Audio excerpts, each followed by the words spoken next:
All right, so y'all know we have to frequently, and I mean frequently, check and see what's going on at Yellowstone Park, bro. All right, because if anything goes wrong, it's catastrophic. It's curtains for us, bro. It's no other way to put it. It's gonna be catastrophic, and it's curtains for us. All right. So this video here is Yellowstone Park Ranger has revealed that something chilling has happened inside the national park. All right. So if you're new, you know what to do. Hit that subscribe button, man, and then come join us and check this out. Here we go.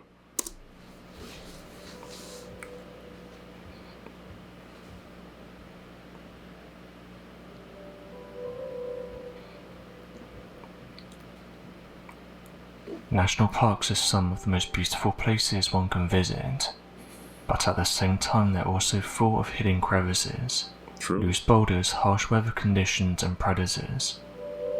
This means that every year people sometimes vanish into thin air never to be seen again. Yellowstone National Park is one place where people have been reported missing. However, what many aren't aware of is that many of these disappearances aren't covered by the news. So the vast majority of people don't know that these individuals are missing. Wow. One such example of this is the disappearance of Dan Campbell. Dan Campbell decided to go hiking at Yellowstone National Park, but he never returned. It was on the 6th of April 1991, when Dan's friend dropped him and his dog off at the Hill Roaring Creek trailhead. The 47-year-old was intending to collect antlers on his hike to Jardine, Montana. However, he never reached his final destination. His girlfriend called local authorities, reporting that Dan was overdue from his hike. A large-scale search commenced 3 days after his disappearance, yet no one found any sign of him. The National Park Service, the US Forest Service and the FBI were all involved in the unsuccessful ground and aerial investigation. However, Dan's two brothers publicly stated that they were not satisfied with the search. They believed that their brother may have suffered a more sinister fate. They felt it was suspicious no one had found any remains of Dan or his dog. They suspected their brother may have been murdered by some dubious people he dealt with in the illegal antler trade. Rob Campbell publicly stated he believed his brother had been buried in the park. Dan allegedly collected antlers to pay his bills and funded a move to White Sulphur Springs. Authorities have speculated that he may have purposely disappeared to avoid his dismal financial situation. Yet Dan's family insists he's not the type to deliberately vanish. In the months following his disappearance, his brothers urged authorities to conduct lie detector tests on Dan's acquaintances. However, this request was denied by investigators. 9 years later in 2000... That's because, I don't know, man. I'm not a person that believe in those lie detector tests like that. Because I feel like people can manipulate them on both sides. I feel like the police can manipulate them and make them say what they wanted to say, or the person who's taking the test can manipulate it and have you believe in all kind of stuff. So I'm just not a fan of that. So, you know what I mean? But I get it. When it's your family member, you want to exhaust all possibilities and options that you have to try to get convict someone.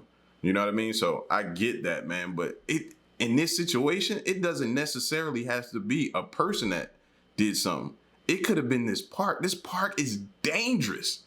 Super dangerous. His family filed a lawsuit against Park County Sheriff Charles Johnson, claiming he botched the investigation. They were not happy with the sheriff treating the case solely as a disappearance, rather than a murder. After employing a private investigator, they acquired evidence stating that there was 14 other antler hunters in the area during their time. One of them even stated they heard 2 shots. Most of this evidence has since been disposed of or lost. During the original search, firearms and ammunition were seized from some of the antler hunters in the area. However, these items were returned to their owners without fingerprinting or investigation. No further clues of Dan's whereabouts eventuated from these leads. That's crazy. While he was an experienced outdoorsman, park officials believed that Yellowstone's rough terrain could be challenging for even the best hikers. True. Its dense foliage and uneven ground could easily conceal a person, making it difficult for searchers to find any signs of life. Even after See, that's why I'm a fan. I'm not a fan of somebody hiking by themselves. You know what I mean? Like, no, even with a group of people, it's still super dangerous. Like, no, I'm not a fan of you going by yourself. their large-scale effort, authorities stated they had no clue about Dan's whereabouts. While it may be unclear what happened to Dan, heavy snowstorms and high winds hit the air in the days following his disappearance, slimming the chances of finding him alive. Dan Campbell's disappearance continues to be a mystery for authorities. Campbell was last seen in Sweetgrass County, Montana on April 6, 1991. He lived in Big Timber, Montana, and his friends dropped him off with his dog at Hell Roaring Creek Trailhead in Yellowstone National Park. Campbell was apparently planning to hike through Jardine, Montana, but he never arrived in Jardine and has never been heard from again. The search began on April 9th, but turned up no indication of Campbell or his dog's whereabouts. Few details are available in his case, but it's likely he got lost or injured and passed away somewhere in Yellowstone's backcountry. Retired park rangers have also detailed some of the strange things that they've encountered while working, with one individual going on to say the following: "I worked for the National Park Service for over 25 years, and during this time I encountered many strange things, along with hearing a bunch of bizarre stories that never got answered. Some of the strangest disappearances involve those that seem to vanish into thin air, leaving no tracks, no hiking gear, and no signs that they was even there in the first place. We've had stories come in from people who've said that they've somehow moved thousands of meters in a matter of seconds, with some saying that they blacked out and woke up somewhere entirely different, again saying that there were no signs around them that could have explained how this happened. Although these are brushed aside by the National Park Service, they still happened, and sometimes it messes with your head because it's asked along with the individual who's left asking questions. They get brushed aside because they don't sound realistic, but people are experiencing strange things in national parks. I think at this point it's important to note that many disappearances do come down to people not respecting these locations, and not coming equipped with the right gear. There are many things in these national parks that can make a trip go sideways, but there's also some disappearances that never get answers. Something that hardly gets mentioned is that of animals that were distorted by troubled individuals. This happened on a number of occasions, to not only myself but also my co-workers. Although it's obvious that these were done by people, they always seem to get away with it." End quote. Disappearances of people in national parks have gained notoriety ever since the Missing 411 was published. If there's one certainty, it is that at least one person a year will go missing at any of the 419 national parks, although the actual annual number is estimated to be over 1,000 missing people. Sheesh. There's a plethora of things that can go wrong when visiting the vast wilderness. The cruelty of nature is no joke, and many people find themselves on the losing side of a battle against survival. Many cases can merely be speculated upon, and although some of these cases do eventually get solved, there's many that will remain a mystery. Though the IBS... And the sad part is, people will hear these statistics that he just gave out, and instead of them being more like cautious, no, they'll take it on as a challenge and say, okay, but I bet I'm the best at this. I've done this, and they'll go try to attack it, bro, and put themselves in a dangerous situation. It's not worth it, fam. It's not worth it to you. It's not worth it to your family. Like, nah, bro. Like, hear those statistics. No. There's many that will remain a mystery.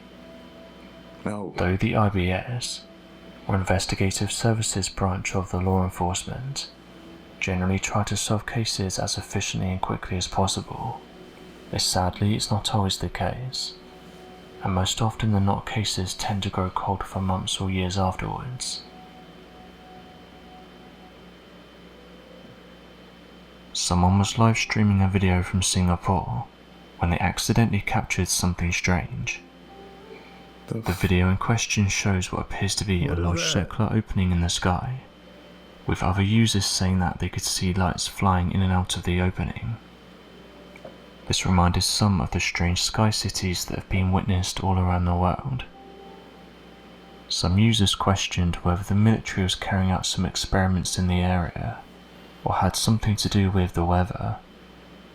Others said this could have been created by mysterious flying aircrafts, going on to say this is just the latest sighting to be made from a major city, further detailing that in the past few weeks there's been an increase in strange flying objects over major cities. This mysterious phenomenon has been reported in various countries, with users saying that similar formations have been seen above the United States and England. What's interesting is that in the middle of these circles people have said they can see what appears to be lines, describing them as looking like large orbs, being much smaller than a passenger plane, possessing the ability to hover motionless, and also... See, and I just watched that Jordan Peele movie called Nope, and this is just, it's giving me those type of vibes. If y'all ain't seen it, go check it out, bro. It's giving me that vibe. Being able to disappear within the blink of an eye. Others went down a different route and suggested that this strange formation could have been created by scientists, with others agreeing by saying that scientists are forever conducting experiments. These strange formations have led some to dig a little deeper, and many were surprised to learn that we have the ability to control the weather. In fact, a patent that was created back in April of 1951 details that US officials were looking at using devices in order to change weather conditions. This isn't a secret either. Scientists and officials have been open about this and its side effects, but have said that it has many positives. In fact, a few months ago an article detailed how researchers in Beijing used cloud seeding to create artificial rain, and said they did this in order to bring around blue skies. The 1951 patent reads as follows. This invention relates to a process for affecting changes in weather conditions, and more specifically to a process for dissipating clouds and fog, by clearing the atmosphere of moisture particles that are large enough to be visible, and yet not large enough to fall out of suspension in the gases of the atmosphere. Generally, the overall object of the present invention is directed to the control of weather conditions. Another object of this invention is to control weather which causes hail damage, lightning and interferences with wave transmissions, by the reduction of water vapor through the dissipation of cumulonimbus clouds. Another object of this invention is the control of weather by dissipating typhoons, hurricanes and other storm centers by the dissipation of the convective clouds forming the weather phenomena. Another object of the present invention is the control of weather causing snow and sleet in heavily populated areas, where large quantities are particularly undesirable because of its effects on traffic conditions. Another object of the present invention is the process of dissipating weather frontal systems, which cause floods due to continuous rains. Another object of the present invention is to provide rain in designated areas, and this is by the use of this weather control process. Another object of the... Now that is a positive, I guess, in some sense. I'm trying to make it a positive to put rain in areas that really, really need it, that are going through droughts. Absolutely, we need something like that, but I still don't know if I'm a fan of us being in control of the weather, man. I just can't see. Present invention is to provide desirable weather for sport events and all other outdoor recreational activities which require good weather. In order that there's a complete understanding of this present invention, it will be necessary to explain the cause of certain weather phenomena and the effect of this practice of the processes in the instant invention weather phenomena. Meteorologically speaking, a cloud is the formation of a body of moisture particles that's been lifted adiabatically, in which they reach the dew point of the body of air in which they are found. The particle size of the water vapor develops upon condensation to the point where they become visible to the eye, and yet their particle size is not sufficiently great so as to affect their stability in the atmosphere, by causing them to feel the effects of gravity pulling them out of suspension. This latter effect would cause them to fall in the nature of precipitation out of the atmosphere and onto the earth below. A parcel of air at the surface containing a given moisture content, and at a given relative humidity less than 100%, will cause the parcel of air to rise until it reaches the saturation point. At this point, the moisture particles become visible to the eye and form what is commonly known as a cloud. The continuous surface heating causes this cloud to continue to develop in substantial proportions, depending first on the additional amount of surface heating that's given to the air mass, and depending on the moisture content and the stability of the upper air layers. Pressure decreases with increased elevation according to a fixed rate. This is a variable factor, but the decrease is continuous." End quote. As of right now, people are still reporting that these formations are showing up in large cities, and it's anyone's guess as to what they are and how they're being formed. One user said they saw some comments suggesting that they could have been drones. Said that these lights have been observed in the sky for almost an hour, and noted that they don't match the overall description of a drone. Could be. So what do you make of these interesting photographs, and what do you think is causing this phenomena? Be sure to leave your questions and answers in the comment section below. It'd help us to grow this community while working to solve these unexplained mysteries. Thank you for watching, and don't forget to subscribe for more videos. So that's the end of the video, but man, listen.